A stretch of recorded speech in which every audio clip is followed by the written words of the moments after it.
The 9 months that followed could be described in many ways, the simplest being difficult. News and media outlets contributed to the mass hysteria that erupted around the rat, often propagating fear at the creature that had been cruelly devised. Many wanted it dead, even in the face of cold hard facts that what they desired was impossible. Some activists put forth that the rat was a poor animal who didn't know what it was doing and thus should be treated humanely in both word and action. With the public's tendency to hate anything abnormal to the status quo, the creature was ultimately viewed as a vile monster. When the public's fears had been at an all-time high and tensions at their breaking point, the government made the conscious decision to abandon the town completely, foregoing any acknowledgement of its existence. A buffer zone was created around it, guarded 24/7, and efforts were made to curb the radiation that leaked out every now and then. Anyone foolish enough to try to travel to it would either be imprisoned or shot on sight. It was for everyone's greater good, though some couldn't fathom that. There were the occasional folk who tried to sneak in, usually urban explorers or those simply fascinated by the circumstances of the town's degradation. They would always be found dead in the woods, contorted and mutated in gross, sickly ways, even if they took the proper precautions. None of them even reached the town.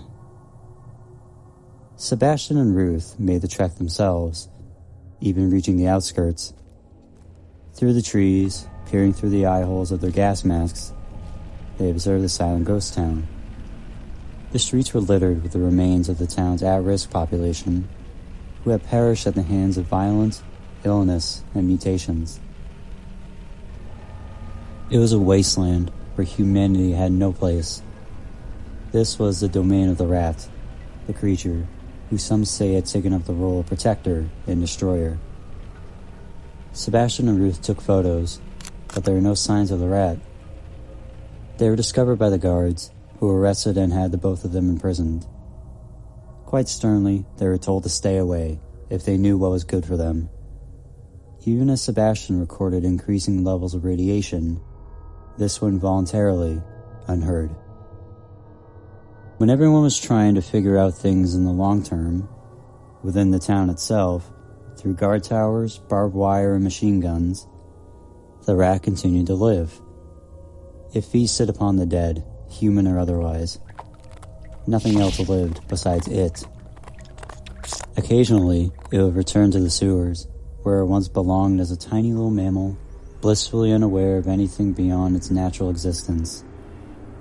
Plenty of food was available down there, in the form of its brethren rats. The rat would often drink the contaminated water, now a puke-colored brown, sludgy and bubbling, some faint, psychedelic rainbow streaks in it. It was almost like a Jackson Pollock painting. Sometimes the guards would hear it screech, making their goosebumps rise up out of their skin. Everyone was under the assumption that the rat's features had stabilized into its current form, beyond some minor differences courtesy of the at-risk individuals fighting it, causing it harm and thus forcing it to mutate. While this was, in fact, the case, something else happened, something unprecedented. One foggy night, excruciating pain struck the rat. It hit the creature hard, mainly because it had become accustomed, for just a moment, to peace. Everything about the rat began to fluctuate, its body widening and extending to extreme lengths, its bones and muscles repeatedly breaking, ripping, and tearing. The creature vomited copious amounts of the contaminated water, mixed with blood, as it writhed around. It jerked its head back, its vomit flying high in the air and landing back onto it, burning the skin and fur right off its body. Naked, devoid of fur and skin once more, and steaming with its own vomit, the rat grew to nearly 20 feet in size in all of 10 seconds. Trying to lumber forward, but unable, the giant meat being screamed up at the sky, causing the guards to wake up. They rushed up the guard towers and tried to locate the source of the noise. but they saw nothing through the intense fog. One guard tried to radio those on another guard tower, but all he got back was violent coughs and mumbling static. Not long after, he and his fellow guards smelled something putrid, then began feeling horribly ill. They coughed up phlegm and blood, their mouths foamed, they grew pustules, tumors, boils, and extra limbs. They uncontrollably urinated and defecated all manners of fluids, all within a matter of minutes. Before each and every one succumbed, they heard loud screeching and saw a jerking and spasming heap of meat through the fog. After what felt like so much time, yet wasn't at all, the rat's form finally stabilized again. Its snout long, its ears huge, with its long, sausage-like tail swaying behind it. The creature tried to stand on its back feet, which felt like trying to remove 100-pound weights while being submerged in water. It tried desperately to keep itself upright until it was able to balance. Slowly and clumsily, the rat stumbled forward, dragging itself along, the malfunctioning circulation to its feet flaring up and down in a constant rhythm. The creature's every step felt like an eternity, a trip to the other side of the earth. Its destination was truly nowhere. The world had not known true chaos yet. Everyone's blood ran cold once they witnessed the horror that came to light. It was beyond comprehension. The mass of red muscle, carved in white bone marbling, lumbering through the forest and into human-inhabited areas. The rat passed animals, like those of squirrels, chipmunks, deer, and birds, who would rapidly mutate in a few short minutes. When the creature reached the local highway, its very presence caused traffic to come to a grinding halt. Initially, people were too stunned to move. A whole slew of contrasting emotions flooded their minds, none of them sure what to think. The rat looked down at them, its eyes dry from being unable to blink. It let out slow, garbling squeaks and bellows.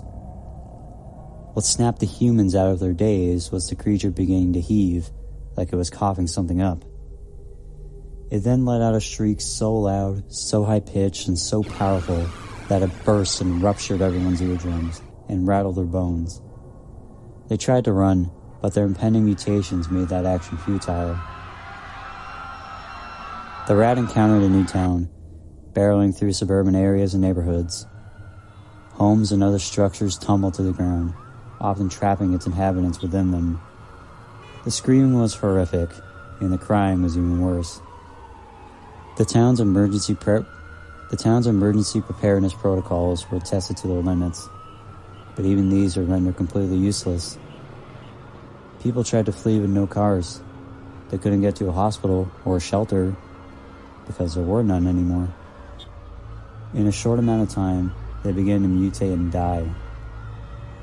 Sometimes the rat would burst in multiple places, causing blood, muscle tissue, and bone fragments to spew out in every direction. It would then regenerate the missing pieces, bit by bit. Other times it would stop, trying to readjust itself and regain its balance. It took many trials and errors until the rat managed to learn how to do it properly. In a day, it took something and made it nothing. All the sirens and warning sounds stopped, putting everything at a standstill. The only sounds were the drift of plastic bags floating through the wind or pieces of destroyed buildings falling to the ground. Emerging on what was once a utility road, the rat collapsed, squealing in agony as its body tried to endure another mutation. The creature's size went up by nearly 70 feet, growing back the gray fur once possessed.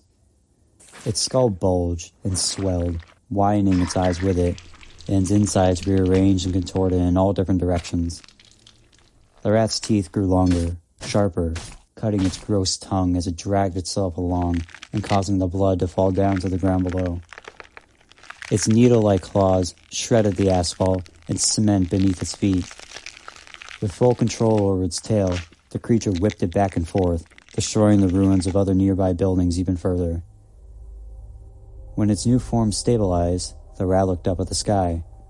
Its head tilted to the side, its teeth grinding together, its blood leaking out of its eyelids, mouth, and ears. The creature looked down at itself, bellowing so loud it shook everything around it.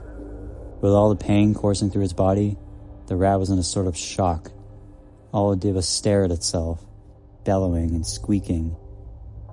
Rest assured, it did scream. The rat destroyed everything in its path. Massive waves of people died in the carnage. It evolved the ability to dig, mainly to get away from the bullets and missiles being shot at it. This way it could travel somewhere in an instant, leaving everyone only guessing at its location. No longer mindless, the creature was becoming at least somewhat sentient. All it knew besides pain was that the little ants beneath its feet were why it was like this. The cause, humans, and effect, pain. Two very simple notions to base an objective on. Weed out the cause to negate the effect. That was its objective. That might not make sense to us, because obviously weeding out the cause of the effect doesn't negate the effect. However, just something that suffers endlessly, making the cause feel the effect as a remedy in of itself. It took a lot of time and a whole lot of attention-seeking for Sebastian and Ruth to make this apparent. The rat was simply taking its revenge. Out of all the emotions it could theoretically feel, only two boiled up to the surface: pain and hate. Everything the military tried failed horribly. It was impervious to everything from bullets to missiles to thermonuclear warheads. There was a sort of beauty in its destruction, but there were no pretty flowers. People needed a solution, lest it be too late. They had to save themselves in one way or another. Nothing could be truly invincible. Technology had advanced to new heights. What would kill the rat? It was the most obvious question on everyone's mind, but no one had any answers. Eventually, they found the only weapon it was susceptible to: its own kind. In a daring international operation, an artificially created bioweapon was forced directly into the rat, one that would impede its ability to mutate any further and would rapidly decay its cells. Very much a suicide mission. Those who took part knew that it was likely they wouldn't return. Many volunteers were horrifically mutated, but it worked. The rat was killed, but no one realized that they breached the point of no return the second the idea was even conceived. After its death, the creature's decaying body hosted a sort of mutagenic disease, one that carried on living. As Sebastian stated, it would live in some way, no matter what. Combining this with the bioweapon that was launched into the rat, it worked to decay every bit of its new hosts and mutate them into new versions of the creature, sort of like asexual reproduction into its offspring. The disease was spread every possible way and can mutate an entire body in under 30 seconds. No one lived to see their new forms. At first it was thought the only way to stop it was to kill those who had it, but the disease worked even in death, and those who died reanimated. Something new made its home within the human race, intending to transform us into what it was, mutating us to death and rebirthing as one of it. In the end, the rat accomplished its objective. Its fundamental existence was a doom spiral, because we were the cause, and the effect is now killing us. We inflicted the pain, the discomfort, and the torture, and now it's being spat back at us with a vengeance.